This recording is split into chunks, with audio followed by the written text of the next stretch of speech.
video on the Hyundai. That's right, I am at 6,227.3 miles on my 2022 Hyundai Santa Fe Limited. And this review is just basically a first 5,000 mile review video. I did an initial review video where I talked about initial quality, kind of what I liked about it. I talked about why the heck did I buy a Hyundai in the first place, because that freaked me out. And then this is actually just going to be my first kind of review. I'm going to go over what I feel about it, talk about the gas mileage, blah, blah, blah, blah, blah, blah, blah, blah. If this is the first time you've seen the channel, definitely consider subscribing if you like the content. I do all sorts of cool car stuff all the time. We do a lot of random shenanigans. It's a lot of fun. But on to the video. Okay, so 6,220 miles and counting on the Hyundai. First of all, let's talk about fuel mileage. So I have the limited trim. That is the 2.5 liter direct and two-port injected 4-cylinder with all-wheel drive. That's the H-Track system that Hyundai calls it. Basically, the H-Track system is just a knockoff of VW's all-wheel drive system that they have. It is a differential in the middle, and it's primarily front-wheel drive, but when you need it, it will give you rear-wheel drive. I have done some driving in some light snow. I live in Northern California, and it did absolutely amazing. It's got comfort mode and sport mode and snow mode. It had absolutely no problem. It also has the ability to lock the center differential should you get into some really hairy stuff. However, I'm not trying to get some really hairy stuff into my Hyundai or my Hyundai into some super hairy stuff. Also, for you off-road guys that watch the channel, just because there's a button here that says lock and it looks like it's locking the center differential, it's really not. It's engaging clutch plates, basically. It's not a true locking system. So I don't like that. I think that might give somebody a little bit of false confidence, and you might just break it if you try to do that. But hey, 100,000 mile best warranty in the business. So let's talk about the warranty. Have I had to use the warranty yet? No, I haven't. I've not had to use the warranty. I have not had to do any maintenance on it yet. I believe the car will call for its first oil change at 7,500 miles. The first 5 years of oil changes, the first three, or I think it's 3 or 5 years. No, it's 3. The first 3 years of oil changes are actually covered. Or mileage, I will definitely hit the mileage first. Like I said, I commute about 80 miles a day to and from work, so I am putting quite a bit of miles on my car. So these reviews are going to come quick. They're definitely going to come quick. So let's see here. Talked about the warranty, talked about the mileage. Talk about problems I've had with the car. So I haven't had any issues with the car other than a set of tires. That's right. I had to put tires on the car 2,000 miles. That sucked. Once again, it's a weird tire size, man. It's 19s. And I hate car manufacturers that put 19s on cars, because 19s are an odd size tire and nobody carries them in stock. Everything is special order. The Continental tires that go on this, the Continental recommended tires, shout out to Straight Pipes, but the Continental tires that went on this thing were like almost $380 a piece. Now, for those of you that don't know, if you have an all-wheel drive car and your tire, you get a damaged tire, you do have to replace all 4 tires. The reason why is that your tires have to wear evenly, or you're going to mess up your all-wheel drive unit, you're going to burn out your diffs on both sides.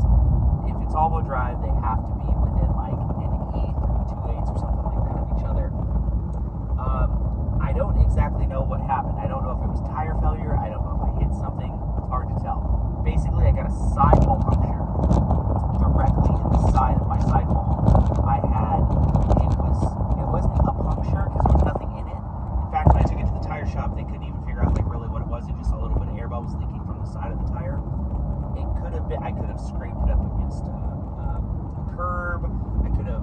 And most likely what I did was I probably hit a pothole, and the pothole squeezed the side of the tire. It was just enough just to puncture just a little bit. But luckily here in Sacramento, I do have a tire hookup. Shout out to AWD tires, and they were able to take care of me and give me 4 new sets of tires, or 4 tires, which is 1 set. And I want to do a review on these tires too, because they were very affordable. Schwab quoted me like $1,800 for 4 tires. The car's got 2,000 miles on it. You know, I called Hyundai, they didn't want to do anything for me, so it's all good. It's all good. Not Hyundai's fault, like I said. It's probably me. Like I said, most likely it's probably a pothole that I did hit. California's got some horrible roads, so for what that's worth. Okay, how do I like the car? Well, let's talk about general driving impressions. So first of all, the car drives great. Like I said, I'm in my car a lot, and I have absolutely no problem with the comfort. I love the leather seats. They are super, super premium. Heated, cooled seats, heated steering wheel.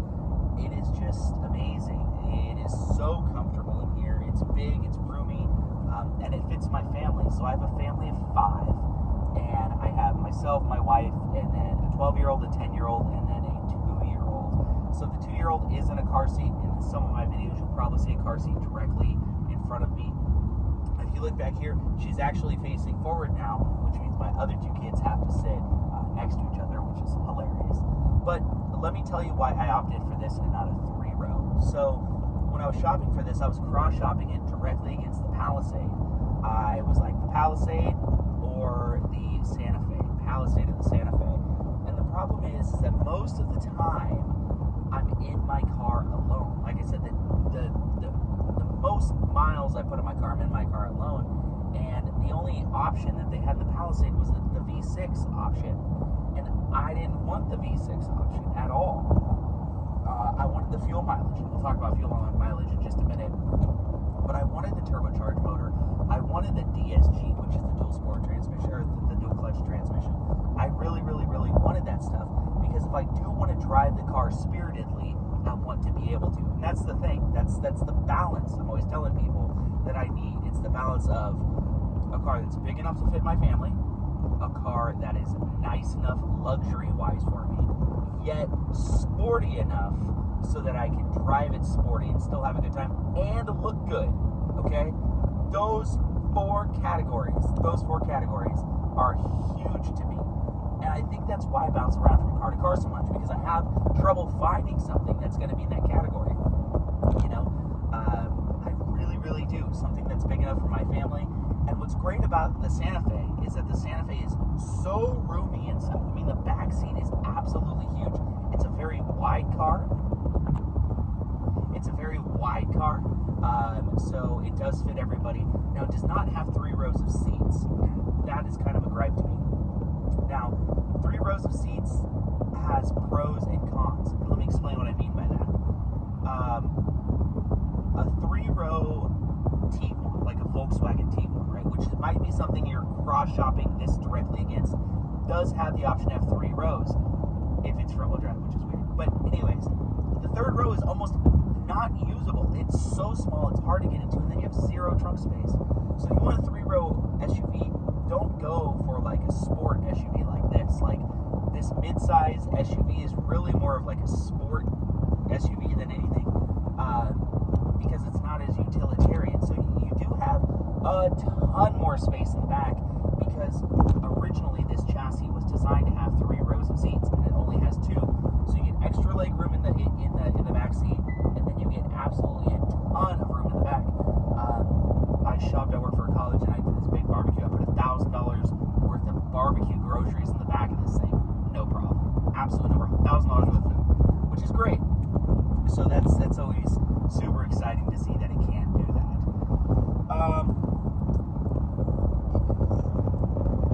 What are your options if you do want something like this that is a 3-row? One of the things that I wish I knew, because I didn't even look at it, is like I said, I didn't go in to buy the Santa Fe. I went in to buy the Santa Cruz.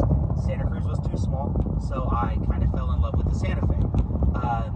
Basically, I should have cross-shopped, because the Kia Sorento is the same exact car, but it's got the 3 rows. But like I said, I don't really want the 3 rows, but if you want a 3-row and you want the smaller, and you want to say Hyundai or Kia to get your warranty, definitely take a look at the Sorento. It's worth it. I just don't think the Sorento looks as clean as the Hyundai. So we talked about the car, we talked about the pickup. I mean, it's got just a little bit over 300 horsepower, and it's got the DSG.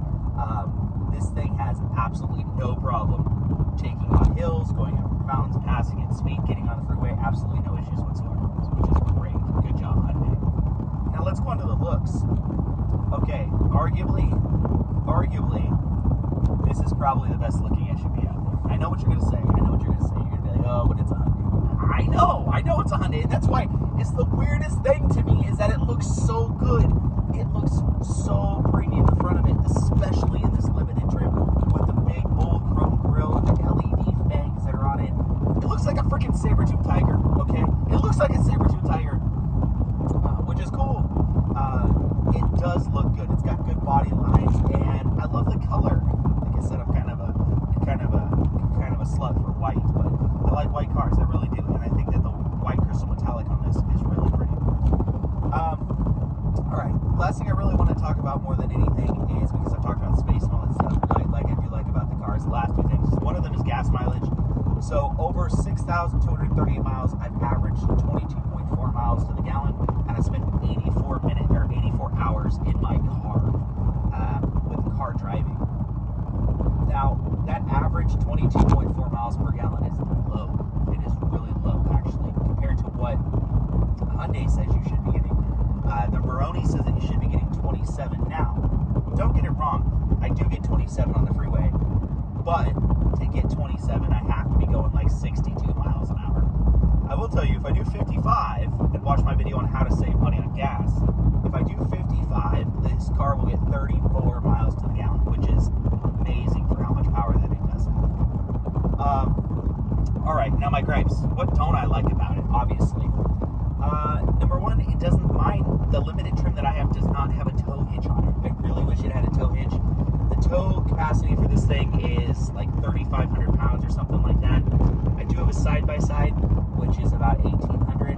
So if I was able to find a trailer that was like 1,200 plus my side-by-side, I could probably get away with towing. Or down the road, if I want to get some jet skis or something like that, or if I want to buy a more expensive aluminum trailer to put my side-by-side on, I can tow with my Hyundai. I wish it had a towing package. This particular one doesn't, but that's my fault because I didn't look at it when I purchased it. I don't think it would have changed my mind either way because I could get a towing kit put on this thing, no problem. My second gripe that I have about it is that there are weird issues about, you can tell that this isn't a luxury car. Now, remember, I shopped this against the Q7. I shopped this against the X5 BMW because I wanted something luxury. And this gave me all of that for $28,000 cheaper. Okay? 28 grand cheaper. So, I'm just going to say it's 30 grand, okay? You get the Hyundai, you get a ton of great stuff with it. Like I said, you really do. Now, time will tell if it's going to be as reliable or parts and everything are going to hold up to it, but it's holding up very well so far. There are two parts that they do cheap that I don't like. One of them is they do bad sound insulation in the front fenders, and not what I mean. The sound insulation is great. The problem is when you open the door, when you look at the fender, like where the door opens in the crack, you can see the sound insulation. I don't like that. I think it looks cheap. You can't put a cover, you can't put anything on it, something to cover it up a little bit. You just see this big black foam thing that looks funny. And that's on both front doors. Kind of a small gripe, but not a big deal. My second big gripe that I have about this car is the dome lights. All of the dome lights are LED. The entire car has LED lighting, except the dome light in the very back when you open the hatch is incandescent. And the license plate lights are incandescent. It is so ugly. It is so cheap. Like, if you're gonna put LED lights everywhere, just put LED light bulbs in the, all of the overhead lights are LED, except for the one in the back. And like I said, it's not anything that's like, oh, I hate this, it sucks. But it is something that is just it's a little irritating to me. It's just a little irritating. Like I said, very, very small gripes, very small gripes. The last thing I want to talk about is something that I do use every day, and it is the safety tech. It is the auto cruise control and the auto steering. Why are you going to get in this lane, big truck, if there's an emergency vehicle here that I have to go around? What the hell are you doing? What the hell are you doing? Okay. Anyways, it is the safety tech that is in this vehicle. Of course, it has blind spot monitoring and stuff like that, but it does have the 360 camera, which is really great. It also has lane centering and Siri Assist, which is probably one of the best in the game. Like I said, I've had lane assist on some of my Dodges before, and they were okay. I had it on the Camry, and I thought the Toyota system was really good. Man, this system is great. And I feel every year's technology gets better. That technology is going to get cheaper, and it's just going to be much more amazing. I love adaptive cruise control. I love lane centering. The car can drive itself, so it's really great. It'll come to a stop in traffic. I will tell you the braking is a little aggressive. So like when it comes to a stop, it pushes on the brakes a little hard. I feel like that's a calibration issue, and over time they'll probably do some over-the-air update in reference to that. But anyways, what do you think of your Hyundai Santa Fe? Do you like it? Is it worth it? How many miles are on yours? Post some comments down below and let me know what you think about it. I will see you at 10,000 miles. Thank you so much, and ride hard.